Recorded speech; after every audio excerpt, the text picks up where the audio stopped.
अगर आप भी रोहित शर्मा और ईशान किशन को बेहतरीन खतरनाक बल्लेबाज मानते हैं तो हमारे इस वीडियो को लाइक जरूर कीजिएगा। दोस्तों, बांग्लादेश के खिलाफ वापसी करते हुए ही पहले टेस्ट मुकाबले में भूखे शेर की तरह दहाड़े हैं ईशान किशन। टेस्ट को T20 बनाते हुए एक नहीं, दो नहीं, 10 से भी अधिक खौफनाक छक्कों की बदौलत तूफानी शतक ठोक बांग्लादेशी टीम की उखाड़ कर रख दी धज्जियां। जी हां, तो आखिर कैसे वापसी के साथ ही कि ईशान किशन ने इस बार बांग्लादेश का घमंड कुचलते हुए लहराया है अपना परचम। गेंदबाजों की बेरहमी से जमकर कुटाई करते हुए कैसे उन्होंने जड़ दिया इतिहास का सबसे तेज शतक, छोड़ा खुद विराट को भी पीछे। उनकी ऐतिहासिक शतकीय पारी का पूरा वीडियो हम आपको दिखाएंगे, लेकिन उससे पहले आपको क्या लगता है कि विराट कोहली, ईशान किशन और रोहित शर्मा में से कौन सबसे शानदार खिलाड़ी है? हमें नीचे अपनी राय कमेंट करके जरूर बताइएगा। दोस्तों, श्रीलंका के खिलाफ T20 और वनडे की समाप्ति के बाद आखिरकार बांग्लादेश के खिलाफ ऐतिहासिक टेस्ट सीरीज का बिगुल बज चुका है, जिसमें भारत के खूंखार खिलाड़ियों के सामने खतरनाक बांग्लादेश की टीम चुनौती लेकर खड़ी थी। लेकिन पहले टेस्ट मुकाबले में एक नया इतिहास लिखा जाना था। बांग्लादेश का घमंड भी आसमान छू रहा था, लेकिन उन्हें अंदाजा भी नहीं था कि भारतीय खिलाड़ी, खास तौर पर ईशान किशन, अपनी वापसी के साथ ही बांग्लादेश के खिलाफ अपने बल्ले से इस कदर गदर मचाएंगे कि भारत को टेस्ट सीरीज में रौंदने का सपना सजा चुकी बांग्लादेश टीम को संभलने का भी मौका नहीं देंगे। जहां किशन ने अपनी पहली चुनौती में ऐसा पराक्रम दिखाया कि पूरी दुनिया देखती ही रह गई। जी हां दोस्तों, मुंबई के वानखेड़े क्रिकेट स्टेडियम में जब टीम इंडिया मुश्किल में नजर आ रही थी, पहले टेस्ट के मुकाबले में पहले दिन कप्तान रोहित ने टॉस जीतकर बैटिंग करने का तो फैसला लिया, लेकिन ये टीम इंडिया पर भारी पड़ा जब 50 रन भी नहीं बने थे और हमारे 4 बल्लेबाज ढेर हो चुके थे। रोहित से लेकर शुभमन गिल, यहां तक कि यशस्वी जायसवाल जैसे बड़े बड़े खिलाड़ी भी कुछ नहीं कर पाए। ऐसे में बांग्लादेश तो अभी से ही जीत का जश्न मनाने लगा था। ऐसे में लग रहा था कि कहीं टीम इंडिया 100 रनों के भीतर ही ऑल आउट ना हो जाए।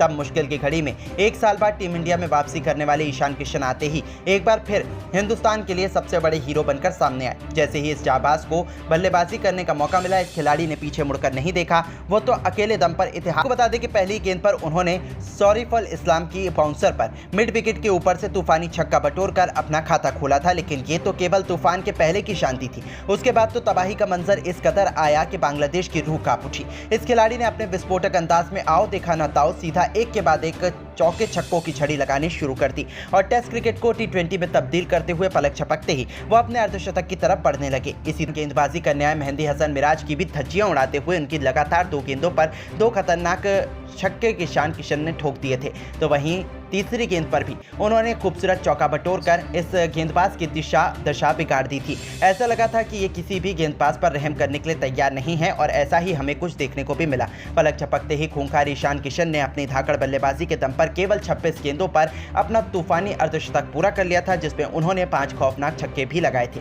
इसे देखने के बाद जहां भारतीय खेमा रोहित शर्मा गंभीर से लेकर हर कोई जश्न मना रहा था, तो वहीं पूरे बांग्लादेशी खेमे के पसीने छूटने लगे थे। वो तो अपनी आंखों पर भरोसा भी नहीं कर पा रहे थे, क्योंकि इस खिलाड़ी को रोक पाना यहां से भी उनके गेंदबाजों को T20 में तब्दील कर बांग्लादेश के हर एक गेंदबाज को रिमांड पर लेते हुए किशन ने मैदान पर कहर बरपा दिया था। अपना 360 डिग्री अंदाज दिखाते हुए वो मैदान के हर एक कोने पर बाउंड्री लगाते जा रहे थे। उन्होंने मुस्तफिजुर रहमान की 155 किलोमीटर की रफ्तार वाली घातक बाउंसर पर रोहित शर्मा के अंदाज में अपने पुल शॉट से खूबसूरत छक्का लगाया कि गेंदबाज की तो आंखें फटी की फटी रह गई थी। कोई भी उनके उस अद्भुत छक्के पर भरोसा नहीं कर पा रहा था। पूरा स्टेडियम खुशी से झूम उठा था, क्योंकि ईशान किशन केवल 41 गेंदों पर 98 के आंकड़े तक पहुंच चुके थे।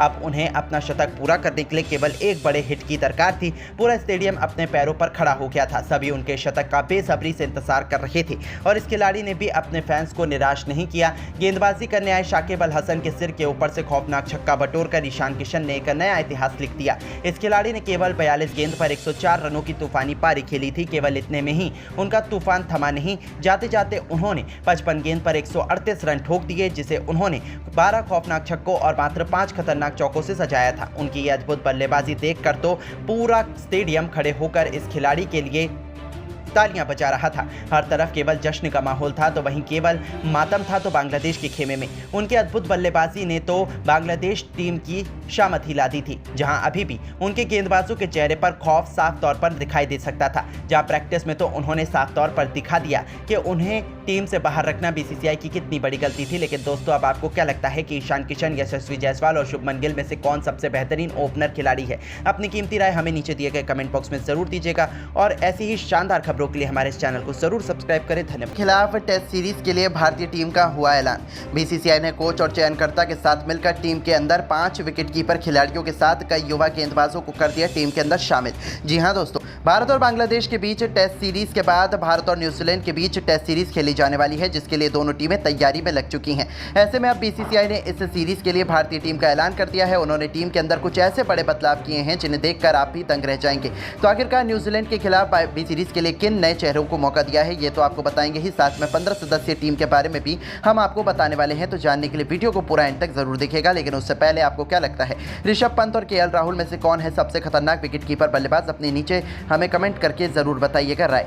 दोस्तों, जैसा कि आप सभी को पता है, भारतीय टीम हाल ही में श्रीलंका के खिलाफ T20 और वनडे सीरीज खेल के आई है और अब इस भारतीय टीम को बांग्लादेश के खिलाफ और T20 सीरीज खेलनी है, जिसके बाद अब भारतीय टीम न्यूजीलैंड के खिलाफ भी टेस्ट सीरीज खेलने वाली है। क्योंकि वर्ल्ड टेस्ट चैंपियनशिप 2025 को ध्यान में रखते हुए भारतीय टीम को लंबे समय तक टेस्ट सीरीज पर ध्यान देना है। ऐसे में भारत और बांग्लादेश के बीच 19 सितंबर से टेस्ट सीरीज की शुरुआत होने वाली है।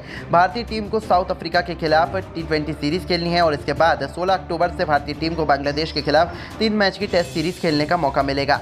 अपने घर पर यह मौका मिलने वाला है। ऐसे में इस सीरीज के लिए बीसीसीआई ने टीम का ऐलान कर दिया है। सूत्रों के मुताबिक मिली जानकारी के अनुसार पता चला है कि टीम इंडिया के अंदर सीनियर खिलाड़ियों को आराम दिया जाएगा और उनकी जगह पर कई युवा खिलाड़ियों को मौका दिया जाएगा।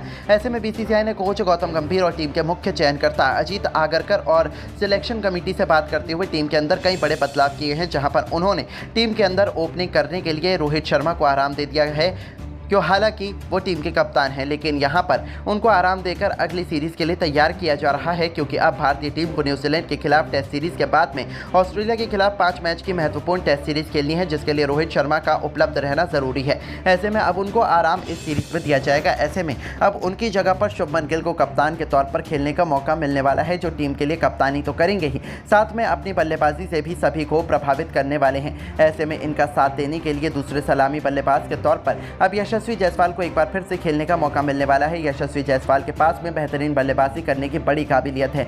ऐसे में रोहित शर्मा की गैर मौजूदगी में इनके ऊपर काफ़ी ज़्यादा बड़ी जिम्मेदारी रहेगी। इसके अलावा तीसरे नंबर पर बल्लेबाजी करने के लिए अब श्रेयस अय्यर को खेलने का मौका मिल सकता है, जो टीम के लिए मध्य क्रम में खेलते हुए दिखाई देने वाले हैं। ऐसे में सीनियर खिलाड़ी की गैर मौजूदगी में इनके ऊपर भी बेहतर प्रदर्शन करने की अतिरिक्त जिम्मेदारी रहेगी। इतना ही नहीं, बीसीसीआई ने नंबर 4 पर बल्लेबाजी करने के लिए विकेटकीपर बल्लेबाज सरफराज खान को शामिल किया है, जिन्होंने घरेलू क्रिकेट में बेहतरीन प्रदर्शन का टेस्ट टीम में एंट्री पाई।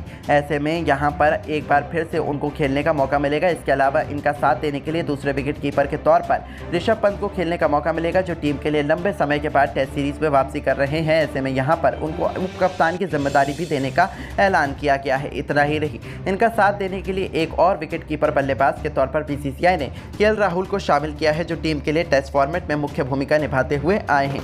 ऐसे में इनका एक बार फिर से टीम के अंदर मौका दिया गया है। तो वहीं इनका साथ देने के लिए बैकअप विकेटकीपर के तौर पर ध्रुव जुरैल को भी खेलने का मौका मिल सकता है, क्योंकि सीनियर खिलाड़ी की गैर मौजूदगी में इन्होंने पहले टीम को गंभीर स्थिति से निकाला है। ऐसे में यहाँ पर इनके ऊपर बेहतर प्रदर्शन करने की जिम्मेदारी है। इसके अलावा इनका साथ देने के लिए बीसीसीआई ने स्पिन ऑलराउंडर के तौर पर रविंद्र चंद्र अश्विन और रविंद्र जडेजा को आराम दिया है, क्योंकि ऑस्ट्रेलिया के खिलाफ दोनों की महत्वपूर्ण जिम्मेदारी रहने वाली है। ऐसे में यहाँ पर उन्हें आराम दिया गया है और उनकी जगह पर अब कुलदीप यादव और अक्षर पटेल को तो खेलने का मौका मिलेगा ही, क्योंकि ये दोनों खिलाड़ी भारत के लिए महत्वपूर्ण खिलाड़ी भी रहे हैं। लेकिन अब इनका साथ देने के लिए रविंद्र चंद्र अश्विन और रविंद्र जडेजा की गैर मौजूदगी में 2 लेग स्पिनर का डेब्यू टेस्ट फॉर्मेट में देखने को मिल सकता है, जहां पर युजवेंद्र चहल और रवि बिश्नोई दोनों को यहां पर खेलने का मौका मिलने की उम्मीद है। इसके अलावा बीसीसीआई ने तेज गेंदबाजी के तौर पर जसप्रीत बुमराह और मोहम्मद सिराज दोनों को आराम देने का फैसला किया है, क्योंकि ऑस्ट्रेलिया के खिलाफ यहां पर दोनों ही तेज गेंदबाज मुख्य भूमिका निभा सकते हैं। अलावा बीसीसीआई ने मोहम्मद शमी को तेज गेंदबाज के रूप में टीम के अंदर शामिल किया है, जो न्यूजीलैंड के खिलाफ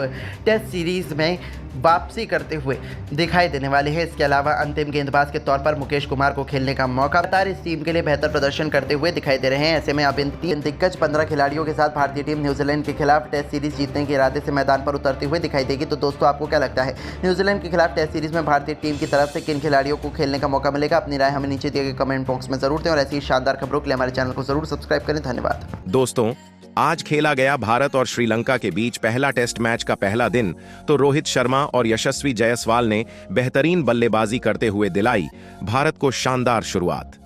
जी हां दोस्तों, भारत और श्रीलंका के बीच पहला टेस्ट मैच आज खेला गया। इस मैच में बारिश के बाद कप्तान रोहित शर्मा ने यशस्वी जायसवाल के साथ मिलकर अपने बल्ले से रनों की ऐसी बारिश की जिसके सामने